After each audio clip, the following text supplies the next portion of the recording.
বর্তমান সময়ে Xiaomi Redmi Note 11 Pro Plus স্মার্টফোনের গ্লোবাল ভার্সনটা অর্থাৎ ইন্ডিয়ান ভার্সনটা বাংলাদেশে পাওয়া যাচ্ছে। আর এই ভার্সনটার নাম হচ্ছে গিয়ে Xiaomi 11i HyperCharge।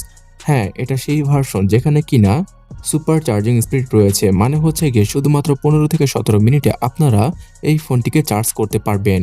বিকজ এখানে 120 ওয়াটের চার্জিং স্পিডটাকে ইউজ করেছে Xiaomi এবং বুস্ট চার্জিং এর মাধ্যমে এই স্পিডটাকে অ্যাচিভ করা পসিবল। তার সাথে এই ফোনটাতে আপনারা হয়তো সকলেই জানেন MediaTek Dimensity 920 5G প্রসেসর রয়েছে, যেটা কিনা 6 ন্যানোমিটার তৈরি করা একটি অক্টাকোর SoC। এছাড়াও ফোনটাতে পাওয়া যাবে 108 মেগাপিক্সেলের ট্রিপল ক্যামেরা সেটআপ, 16 মেগাপিক্সেলের সেলফি ক্যামেরা আর 120 হার্জের 6.67 ইঞ্চির সুপার AMOLED প্যানেলের ডিসপ্লে।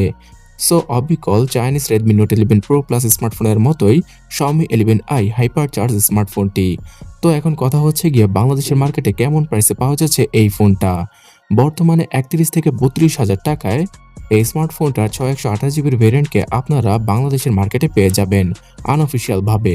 অফিসিয়াল ভাবে আসতে আরও কয়েক মাস সময় লাগতে পারে। এছাড়া অফিসিয়াল ভাবে আসলে এর থেকেও বেশি প্রাইসে সেল করা হবে উক্ত স্মার্টফোনটি।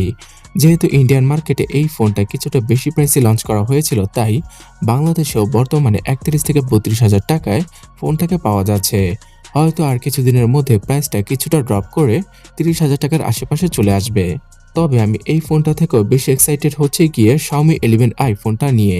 বিকজ সেই ফোনটাতে 120 ওয়াটের বদলে 67 ওয়াটের চার্জিং স্পিডটা রয়েছে, যার মাধ্যমে কিনা সেই ফোনটা 45 থেকে 50 মিনিটে ফুললি চার্জ করা পসিবল। এছাড়া সেই ফোনটার ব্যাটারি ক্যাপাসিটিও বেশি, অর্থাৎ 5160 mAh এর। তাই Xiaomi 11i ফোনটা যদি বাংলাদেশে আসে, সেই ফোনটা 25 থেকে 28 হাজার টাকার ভেতরে পাওয়া যেতে পারে। সো আগামীতে Xiaomi 11i অর্থাৎ Redmi Note 11 Pro এই ফোনটার ইন্ডিয়ান ভার্সনটা যদি বাংলাদেশে চলে আসে, সবার আগে আমি আপনাদের সাথে শেয়ার করব। তার জন্য এখনই এই চ্যানেলটাকে সাবস্ক্রাইব করে ভিডিওতে লাইক করে দিন। ধন্যবাদ।